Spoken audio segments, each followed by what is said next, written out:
இன்னைக்கு நம்ம பார்க்க போற லெசன் தொடர் இலக்கணம்.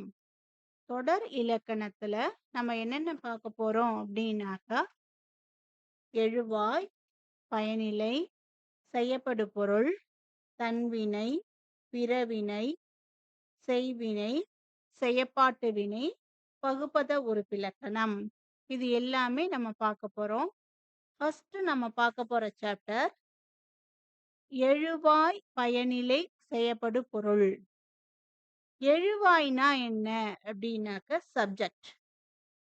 எந்த ஒரு பெயரை குறிப்பிட்டாலும் அது எழுவாய் என தமிழ்ல அழைக்கப்படும். நம்ம இங்கிலீஷ்ல எப்படி சப்ஜெக்ட் அப்படின்னு சொல்றோமோ, அதே மாதிரி தமிழ்ல சப்ஜெக்ட்டுக்கு பேரு எழுவாய். இந்த லெசன்ல உங்களோட ஃபர்ஸ்ட் சென்டென்ஸ்ல பார்த்தீங்கன்னா, எட்வர்ட் வந்தான். இந்த எட்வர்ட் அப்படிங்கிறது ஒரு எழுவாய். இந்த சொற்றொடரில் பெயர்ச்சொல் எட்வர்டு என்பதாகும். இந்த சொற்றொடர் எழுவதற்கு அடிப்படையாக அமைந்த பெயர்ச்சொல்லையே எழுவாய் என்கிறோம். அப்போ இந்த சென்டென்ஸ் ஃபார்ம் ஆகணும் அப்படின்னாக்க கண்டிப்பா ஒரு சப்ஜெக்ட் ஆனது தேவை. அந்த சென்டென்ஸ் பேசிக்கா வர்றதுக்கு உதவக்கூடிய ஒண்ண நம்ம எழுவாய் அப்படிங்கிறோம். எழுவாய் மீன்ஸ் சப்ஜெக்ட். நெக்ஸ்ட் நம்ம பார்க்க போறது வினைச்சொல் அல்லது பயனிலை அப்படின்னு சொல்லுவாங்க.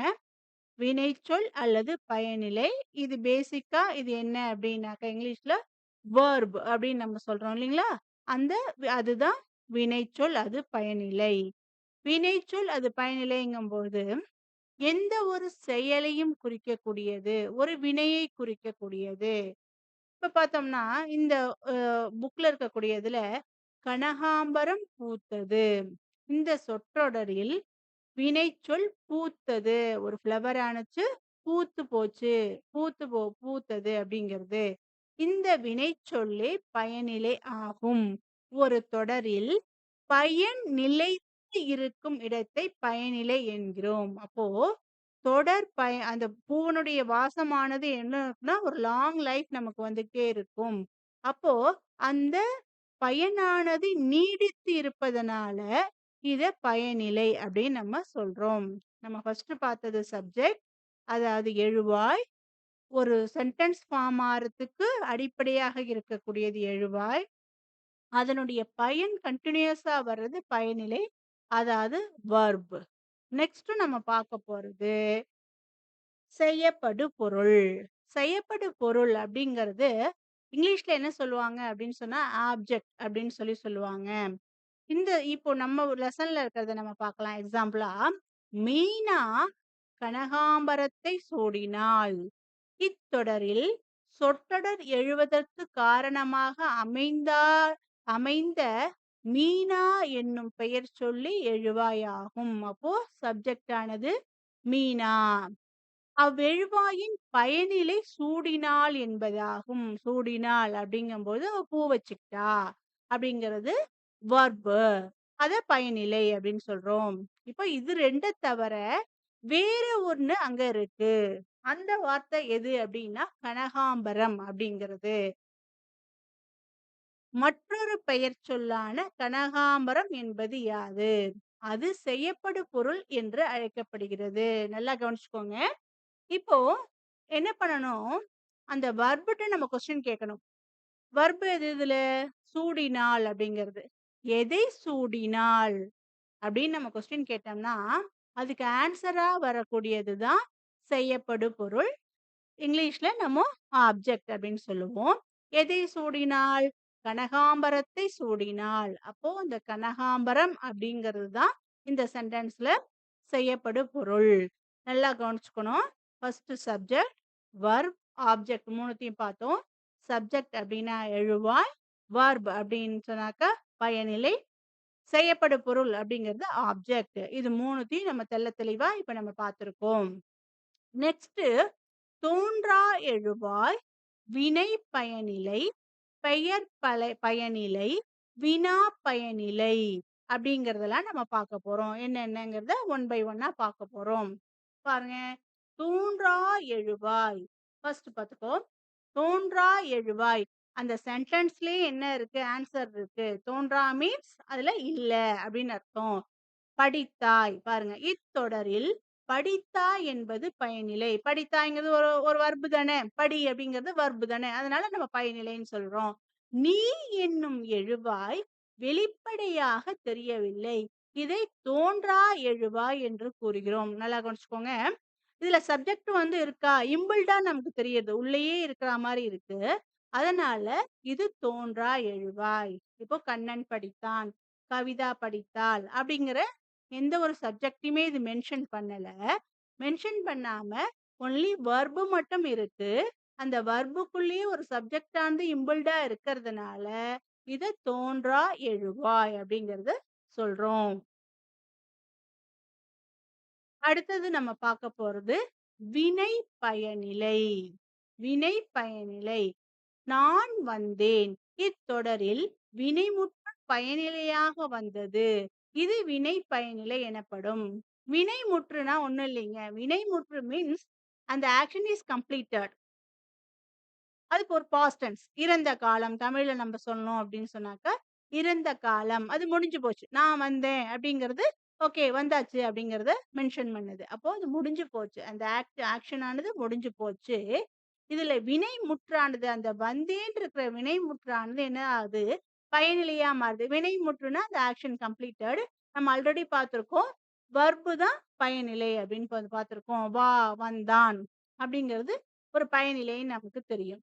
அப்போ அந்த ஆக்ஷன் கம்ப்ளீட் ஆனதுனால, இத நம்ம வினை பயனிலை அப்படின்னு சொல்லி பார்க்குறோம். ஃபர்ஸ்ட் நம்ம பார்த்தோம். தோன்றா எழுவாய் அப்படிங்கிறத பார்த்தோம். தோன்றா எழுவாய் மீன்ஸ் எழுவாய் வந்து இம்பிள்டா இருக்கும். ஒன்லி வெர்ப் மட்டும் தான் இருக்கும். செகண்ட் நம்ம பார்க்க போறது வினை பயனிலை பார்த்தோம். இந்த வினை பயனிலை அப்படிங்கிறது என்ன அப்படின்னாக்கா, ஜஸ்ட் அந்த பயனிலை சொல் இருக்கும். பயனிலையோட ஆக்ஷன் முடிஞ்சிருக்கும். சப்ஜெக்டும் பயனிலையும் இருக்கும். அது வினை கம்ப்ளீட் ஆனதுனால, அத வினை பயனிலை அப்படின்னு சொல்றோம். நெக்ஸ்ட் நம்ம பார்க்க போறது பெயர் பயனிலை. அதிலேயே ஆன்சர் இருக்கு. பெயர் பயனிலை. பயனிலைனா வர்ப்ன்னு நமக்கு தெரியும். பெயர் பயனிலைங்கும்போது ஒரு பெயர் ஒரு ஒரு நேம் மென்ஷன் பண்ணியிருக்கும் அப்படிங்கிறது அதிலேயே தெரியுது. சொன்னவள் கலா. இங்கு கலா என்னும் பெயர் சொல் பயனிலையாக வந்துள்ளது. இது பெயர் பயனிலை எனப்படும். அப்போ யாரு சொன்னா? கலா சொன்னா அப்படிங்கிறதுனால, சொன்னவள் கலா அப்படிங்கிறதுனால, அந்த பெயர் சொல்லா தான் இங்கு பயனிலையா இருக்கு. அதனால இத பெயர் பயனிலை அப்படின்னு நம்ம சொல்றோம். ஃபர்ஸ்ட் வந்து தோன்றா எழுவாய்னா என்னன்னு பார்த்தோம். செகண்ட் ஒன் வினை பயனிலைன்னா என்னன்னு பார்த்தோம். தேர்ட் ஒன் பெயர் பயனிலைனா என்னன்னு சொல்லி பார்த்தோம். நெக்ஸ்ட் பாருங்க. விளையாடுபவன் யார்? இங்கு யார் என்னும் வினைச்சொல் பயனிலையாக வந்துள்ளது. இது வினா பயனிலை எனப்படும். யார் என்னும் வினாச்சொல். வினாச்சொல்னா என்ன? Question word.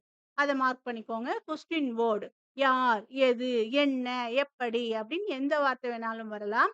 அப்போ அந்த வார்த்தையானது இங்கு என்னவா வந்திருக்கு? பயனிலையா வந்திருக்கு.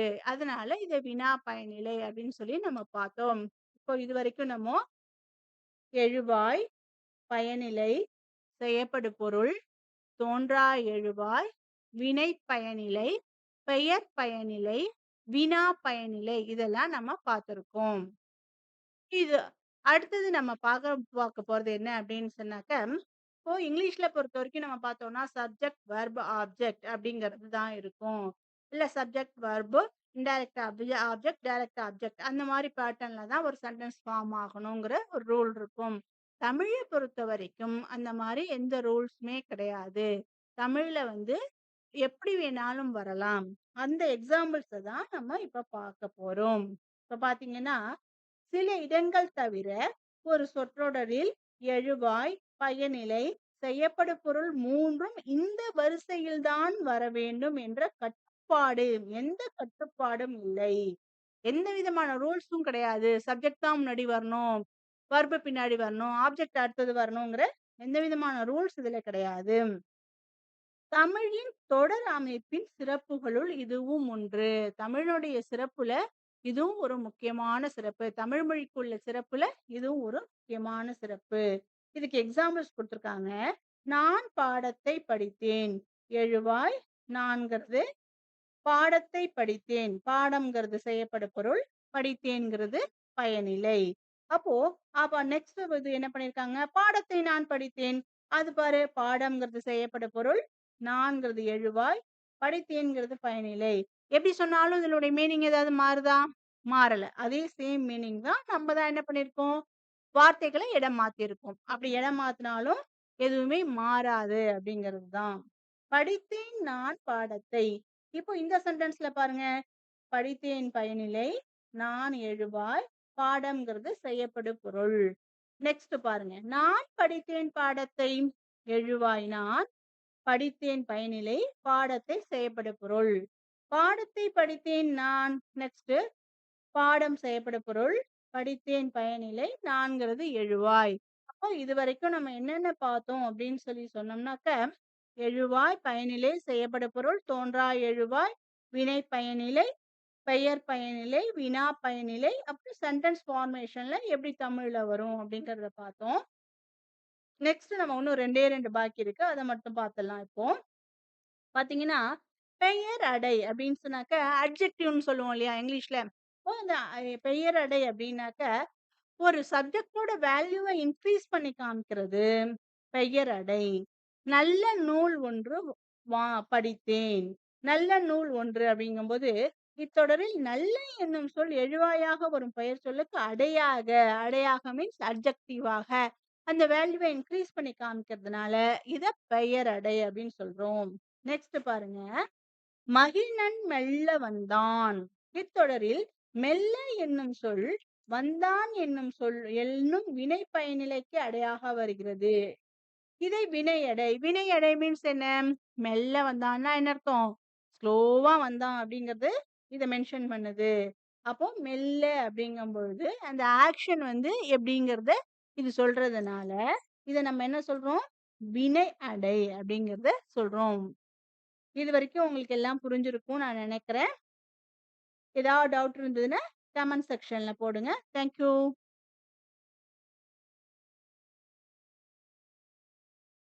ஒரு நிமிஷம்.